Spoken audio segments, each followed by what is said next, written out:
this is really a gigantic thank you. Everyone should realize that we had a very active council member, Mike Kelly. We then had a land acquisition committee. He was our village council liaison. There's a number of people who are on the committee. They're not here. I don't see any of them at the moment. And the very first property that actually ended up for a vote by council was this piece of property. And the purchase price was significant. It was $2,090,000. Todd found that there was a Florida Communities Trust grant program through the Department of Environmental Protection. Worked incredibly hard to get that grant. And I know that tonight you're going to be presenting a check to the village, but for those of you who don't know, almost 40% of the purchase price is being reimbursed to the village because of that grant. I mean, it's a huge number. It's $828,000. And we also couldn't do it if we didn't have the representation that we have on a state level from the two of you, so thank you so much for coming. My favorite quick story for how we got involved is that after Mike Kelly and Theo was on council at that time too, and the council voted to acquire, after the purchase, the first thing, there was a workshop for the usage, not the design, but the usage. And after listening to all of the neighbors in terms of the types of things, I went home and I looked across the dinner table and I said, gee, I have someone across the table from me who has a botanical background working at Fairchild, someone who has an architectural background. We can get together. We can do this as volunteers. We can do something that can take, you know, this long-sought quest of doing something and creating a neighborhood park. We can make this happen. I'm Ariel. For those of you that don't know me, this is my brother Brett. We got input from the community and from council about what everybody wanted to see at this park. And we took that and turned that into this.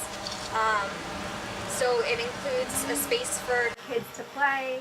It includes the petanque or bocce court. It includes a pergola, which the vines are going to grow up and over it, and it's a botanical park. I have well over 100 different species of plants in here, native and other tropical plants. Yeah. Brett, do you want to talk a little bit about what your design, how it came out? The park, obviously, this used to be just a typical Key Biscayne Mackle lot. Not that much space, but we wanted to have various uses for different people in the community.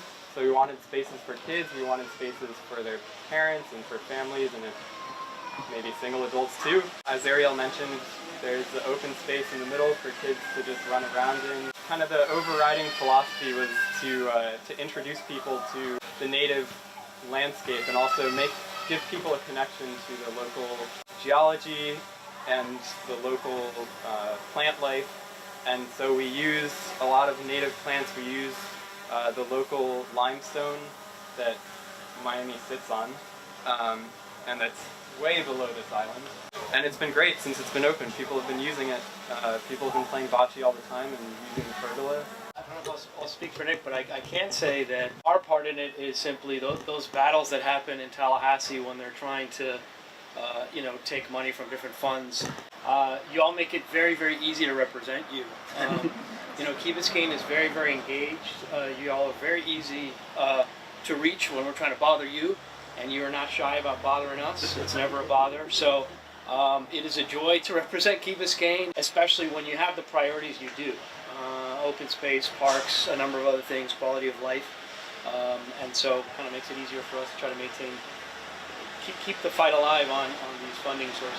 So. A lot of folks come to Tallahassee and are looking for state funds, whether it's through appropriations or grant funding, and it oftentimes goes out and you always kind of ask yourself, well, I wonder how it went, where that money actually went. This is as tangible as it gets. Yeah. I mean, this is like as visual and impacting as you can see it. So this kind of stuff is really what I would say makes it easy to sort of sell and to promote and show when people are asking for state funds. Well done.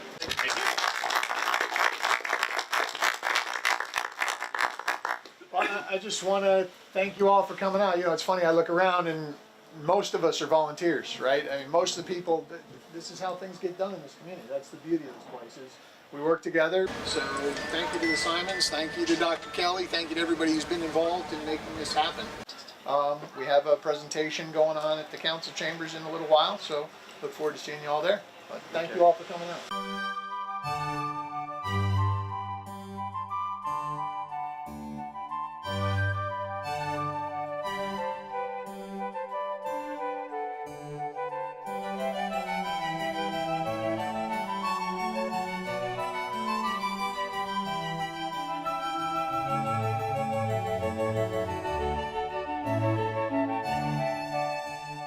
The Land Acquisition Committee was formed in 2010, and first park recommendation was acted on 7 years later. Guided by Vision 2020, many studies on how parks matter to communities and how they affect the quality of everyone's lives. Village has been very supportive, but in fact, this is the first park that we have purchased as a village since the Village Green.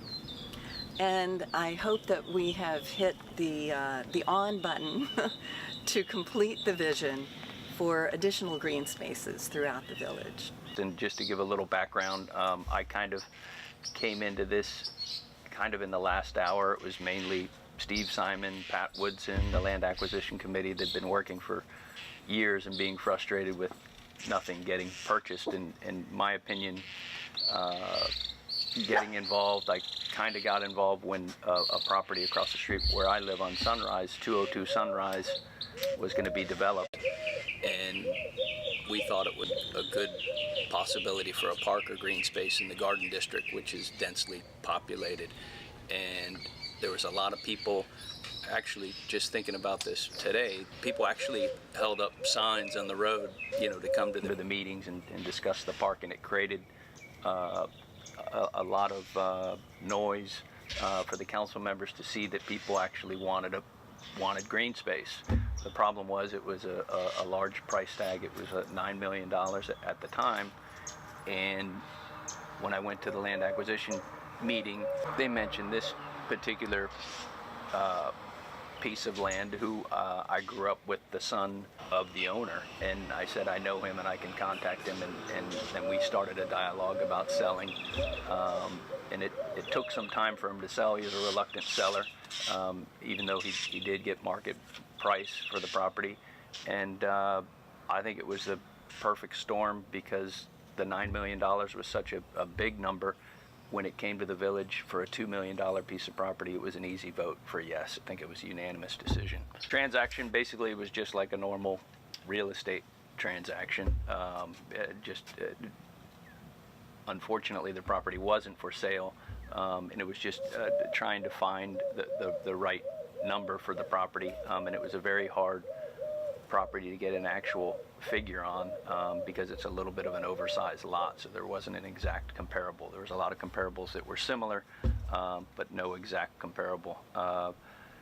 And just basically working with Steve Simon and Mr. Henderson and trying to put together the deal, and then all the work that Steve and everybody in the Land Acquisition Committee had to do, convincing the council members that if we do put this under contract that it's going to go forward, and luckily it did. Scott's very modest. By way of background, Scott was not an official member of the Land Acquisition Committee. He was coming as an interested resident attending our meetings.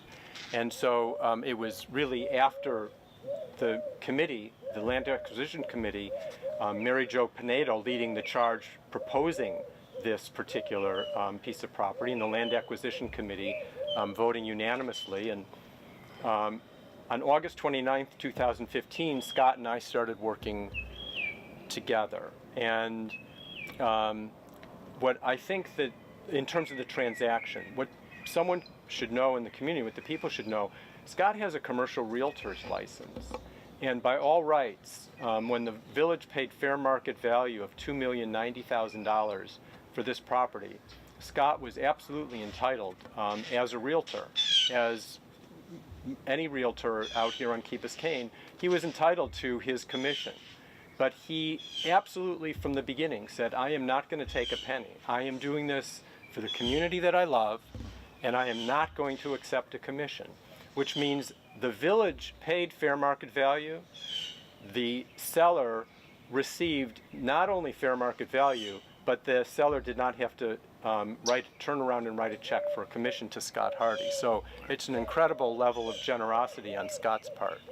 And I thank you, Scott. Oh, you're very welcome, Steve. And thank you so much for all your hard work. I know it took years and years for you guys to get this done, and it's a great success. We have to do another one. If you're on, I'm Yeah, on. we got to do another one. Dr. Kelly joined the Village Council, and so grateful to him for starting the Land Acquisition Committee and, in fact, a trust. The Land Acquisition Committee has been one of the most tireless and persistently optimistic committees I've ever been on. Let me just read the names of some of these stellar, dedicated people who helped make this park happen. Of course, Steve Simon, who's our vice chair, Alan Fine, Bradley Newsom, Mary Jo Pinedo, Patricia Romano, Marta Sacasa Torres, Michael Kelly, our council liaison, Judd Kurlanchek was our village staff liaison, Scott Hardy, as you see, our special assistant, and Aline Nicholson, who served as an advisor. As chair of the Land Acquisition Committee, I want to say on behalf of the entire committee, on the behalf of the Village of Key Biscayne, this park has just been a beautiful success. It's a gem. It's the realization of a vision that the committee developed for neighborhood parks, and studies that we reviewed about the way neighborhood parks can really turn a driving community into a walking community. They build community, they give kids a safe place to play off the street, they give a beautiful place for neighbors and friends to gather, and they also encourage connection between community. With the vision of a necklace of green spaces, neighborhood parks, people find that it's a more walkable community, more exercise, more of a sense of a connected community on both sides of Crandon. They also have been used in urban parks planning for drainage as sea level rise and nuisance flooding begin to affect South Florida.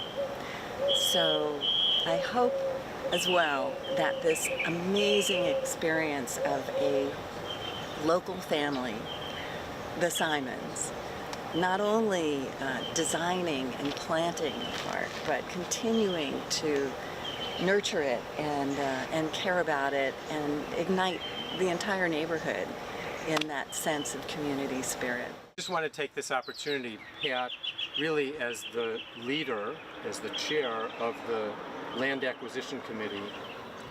It's really your vision, going back to the 2020 Vision Committee, your time on council as a council member. Really, it's your long view of things, and had you not been chair of this committee, we wouldn't be standing here today. So thank you. Steve, if you hadn't been on the committee, I don't know that we would have this park here today.